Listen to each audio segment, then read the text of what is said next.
Pourquoi? On va déjà poser la question du pourquoi. Qui es-tu, Vaya? Alors, qui je suis? Donc, déléguée générale d'une association qui a maintenant 30 ans, qui est Dossier Débat pour le développement durable. Et nos membres se réunissent avec la conviction que l'environnement vient défier l'économie, donne aussi des solutions aux enjeux sociaux et peut créer des nouvelles sources d'épanouissement pour chacun. Et donc je suis très heureuse aussi d'être avec vous, puisque ce développement durable, il ne peut pas se faire sans les citoyens. On ne confond pas le moyen et la finalité, on fait ça pour nous. Et donc la première question, c'est pourquoi? Pourquoi on parle de transformation? C'est pas neutre comme mot. Et pourquoi sous ce format-là? Alors, je vais avoir mon petit papier pour éviter de prendre trop de temps, parce que sinon je peux parler longtemps, et je pense que c'est plus à vous de parler aujourd'hui. Sur la question du pourquoi, déjà, il faudrait peut-être qu'on partage, je pense que vous l'avez fait ce matin, mais qu'on partage un constat commun. Et peut-être le mieux est de partir d'un vécu commun, quelque chose qui est très perceptif, qu'on a tous ressenti cet été. On a tous eu très chaud. Je pense que vous avez eu très chaud et on a tous eu très chaud, quelles que soient les régions dont on est originaire. Et pour la 4e année consécutive, on enregistre encore des chaleurs hyper fortes. Et donc, en fait, vous me direz des canicules, on n'en a pas eu qu'une. Et puis, c'est pas nouveau, non. Il y en a eu en 47, il y en a eu en 76, il y en a eu en 2003, 2005, 2006, 2016, 2018, 2019, 2020. Vous voyez, il y a une sorte d'emballement quand même, hein. Et donc, ce qui était exceptionnel pendant longtemps devient la norme. Et ça, en un temps hyper raccourci. Et cet emballement, c'est important de l'avoir quand même en tête. Je crois, j'ai entendu qu'il y avait des personnes qui étaient agriculteurs, agricultrices. Je pense qu'elles font face aujourd'hui au manque d'eau, à la baisse de rendement des récoltes, au manque de fourrage, peut-être aussi à la souffrance de leurs animaux. Et c'est là aussi où on voit que la hausse des températures, c'est une conséquence des dérèglements climatiques, mais avec des conséquences en chaîne. Et donc le dérèglement climatique et ses conséquences, ce n'est plus flou et lointain pour les générations futures. C'est maintenant et c'est dans nos vies, et vous le vivez aujourd'hui, à différentes échelles. Et donc, on sait aussi, et on prend soin dans ces moments-là, des personnes les plus fragiles. Donc les plus fragiles, ça peut être les personnes âgées, ça peut être les enfants, mais aussi les plus pauvres. Parce que ne serait-ce que de rafraîchir sa maison, les équipements qu'il faut acheter à ce moment-là, ou d'isoler sa maison, n'est pas accessible à tout le monde. Et donc, plus on tardera à agir sur ces phénomènes, et plus le coût sera élevé, et plus spécifiquement pour les personnes les plus fragiles. Et donc, ça appelle quand même beaucoup à notre solidarité.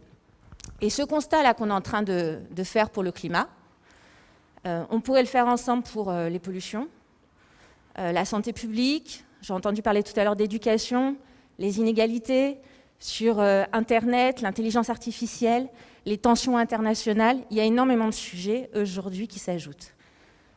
Donc les constats sont là, les solutions tardent, ou des fois elles ne sont pas à la hauteur des enjeux. Et la question qu'on peut se poser, c'est pourquoi? La plus grosse difficulté, elle vient pas tellement du phénomène, elle vient de l'organisation même de nos sociétés et de toute la production qui nous permet aujourd'hui de vivre comme on vit. Et les bases économiques sur lesquelles le développement repose ont tendance aujourd'hui à renforcer le problème. Et les crises s'empilent. Et donc quand l'anormal, ce qui n'est pas normal, devient normal, c'est pourquoi aujourd'hui on est ici pour parler de transformation. On ne peut plus faire comme avant. Et la transformation dont on parle ici et sur lesquelles vous allez travailler, c'est bien une manière de sortir des crises qui aujourd'hui éclatent, et pour ne pas recommencer ce qu'on connaît et qui ne marchait déjà pas avant. À l'international, il y a 5 ans par exemple, les États ont adopté 17 objectifs de développement durable. Mais surtout, ce qui était intéressant, c'est la façon dont ils ont appelé ce plan mondial. Ça s'appelle « Transformer notre monde pour ne laisser personne de côté ». Je reviens sur le transformer et ne laisser personne de côté. Semble-t-il, si on ne transforme pas, on continue d'en laisser sur la route. au bord de la route. La même année, c'était il y a 5 ans, vous vous souvenez peut-être davantage, puisque c'était en France, il y a eu l'accord de Paris, COP21. Donc l'ensemble des pays se sont mis d'accord pour pouvoir maintenir le réchauffement climatique en dessous de 2 degrés d'ici la fin de ce siècle. Pour arriver à cet accord, il y a eu beaucoup de choses qui ont été discutées, notamment les énergies, les bâtiments, l'agriculture, l'éducation, le financement. OK. Où on en est 5 ans après? Si on continue tel que c'est parti, on ne maintient pas en dessous de 2 degrés, on arrive à 5 degrés. 5 degrés de réchauffement à la fin de ce siècle, c'est pas vivable. On ne produit plus suffisamment de nourriture pour l'ensemble de la planète, peut-être pour 1 milliard de personnes. Donc, aujourd'hui, on voit bien que la baisse des émissions est trop lente. Et ce qui nous a permis aujourd'hui de revenir un petit peu sur les rails, c'est le Covid. Cette pause sur l'emballement du changement climatique à l'échelle mondiale, elle nous a permis de baisser de 5% nos émissions de gaz à effet de serre. Bon, peut-être qu'on peut continuer à baisser, mais en pilotage, pas tout d'un coup en se prenant la claque dans la tête. Donc voilà, on peut peut-être effectivement aujourd'hui s'interroger sur l'ambition et les moyens. Alors au niveau des moyens, aujourd'hui, l'échelle européenne, la Commission européenne, parle depuis un certain temps d'un Green New Deal. Donc vous connaissez le terme puisqu'on en parle aujourd'hui. On va revenir dessus. On peut l'appeler aussi pacte vert. Pourquoi ? Alors je vais lire la citation qui vient des Échos. Donc voilà, un journal plutôt orienté finance-économie.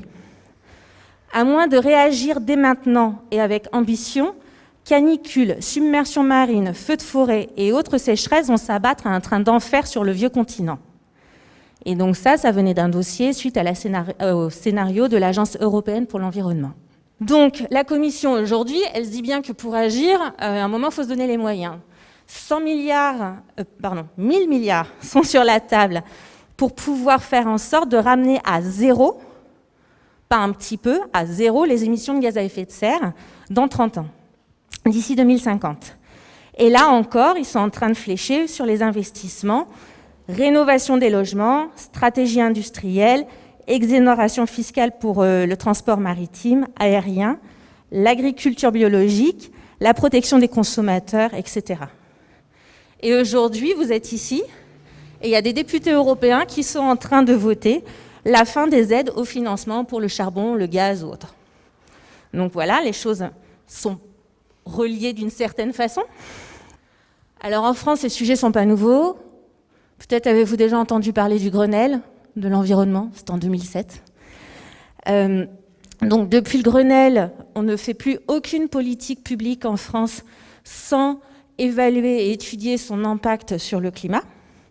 Et puis après, il y a un certain nombre de stratégies, de plans sur l'habitat. Il y a eu la stratégie verte pour la croissance verte, qui fonctionne ou pas. Et plus particulièrement, la semaine dernière, il y a eu un plan de relance avec annoncé pour 100 milliards et qui vont être sur un petit peu moins d'un tiers fléchés sur la transition écologique. Et on retrouve les objectifs dont je vous parlais tout à l'heure sur cette transition écologique, rénovation des bâtiments, le rail, donc le train, l'agriculture et l'alimentation, la formation pour des métiers verts et une filière hydrogène. Mais ici, on ne parle pas de transformation, on est bien sur la relance. Parce que on verra en fait, et je pense que vous le vivrez vous-même dans tous les travaux, plus on va se rapprocher des territoires et plus l'impact des mises en œuvre des politiques publiques, donc les résultats, ce pourquoi elles sont mises en œuvre, vont pouvoir passer de l'intention à l'action. Plus on va arriver, en se rapprochant des territoires et en se rapprochant de vous, à des réalisations concrètes qui font vraiment le job. Parce que si ça ne le fait pas, vous le direz. Et donc, ce qui nous réunit aujourd'hui sur le plan de transformation de la région, c'est celui qui devrait aussi permettre d'agir à la source des problèmes. Pour les citoyens, des fois le consommateur, des fois le père, la mère de famille, l'étudiant, Ça revient à des actes quotidiens qui sont manger, se déplacer, se loger, étudier. Donc ce sont des choses que vous connaissez par cœur. Vous êtes les experts de ces usages. Vous êtes les experts de ces usages et des besoins pour lesquels on met en place des politiques publiques, et ces politiques fléchées aujourd'hui sur des logiques de transformation. Et ce sont des besoins vitaux. C'est pas un plus. Se loger, manger, pouvoir se déplacer pour répondre à soit une logique de travail, pour pouvoir aller à l'école, pour pouvoir être avec les siens, c'est un besoin vital. Et donc par rapport à ces usages, chacun, je pense ici, peut s'exprimer. Et vos usages ne sont pas forcément les usages du voisin. Et c'est ça qui est intéressant. Et puis à l'inverse, il y a aussi les investissements de la région. Tout ce qui va être lié, ou de la région, ou des collectivités. Ce qui peut être le train, mais ce qui peut être aussi les pistes cyclables, la sécurité des routes, les formations. On a parlé en fait de tout ce qui était lié à la production. Donc ce qui est lié à la production, c'est aussi aménager des nouvelles filières, peut-être de temps en temps faciliter des expérimentations pour pouvoir innover. Et on innove plus quand c'est petit et agile que quand c'est gros et peu flexible. Et donc on se retrouve en fait à une échelle régionale qui est proche des usages et des gens et qui dispose des moyens pour pouvoir à un moment agir et transformer à la hauteur des enjeux. Et par contre, puisqu'on parle de transformation, je vais vous confier 3 clés. 3 clés aujourd'hui que je retrouve dans un certain nombre de stratégies territoriales. La cohérence de l'action. Si on transforme sur un ensemble cohérent, ça va quand même plus vite que si on donne un petit peu d'un côté et un petit peu de l'autre. Parce que si vous tirez, et ça c'est mécanique, c'est physique, si vous tirez dans 2 sens opposés, il y a un moment ça crée l'inertie, voire ça casse. Donc la question de la cohérence. Et c'est une vraie question et elle est souvent peu facile et peu visible. Après, il y a aussi la question du temps. Les cycles de renouvellement. On veut passer du gobelet jetable au gobelet qu'on réutilise. C'est un achat, ça peut être maintenant. Le petit équipement, votre ampoule, vous voulez mettre une ampoule à LED, voilà. C'est quelque chose qui peut se faire de façon assez facile, immédiate. Une voiture, un gros équipement, on est plus sur des cycles qui sont autour de 15 ans. Et puis sur des bâtiments et des grands sites industriels, on va être plus sur des cycles de 20 à 30 ans. Sur les bâtiments, ce sont des investissements lourds, mais on connaît leur potentiel. Par contre, ça nécessite beaucoup d'argent.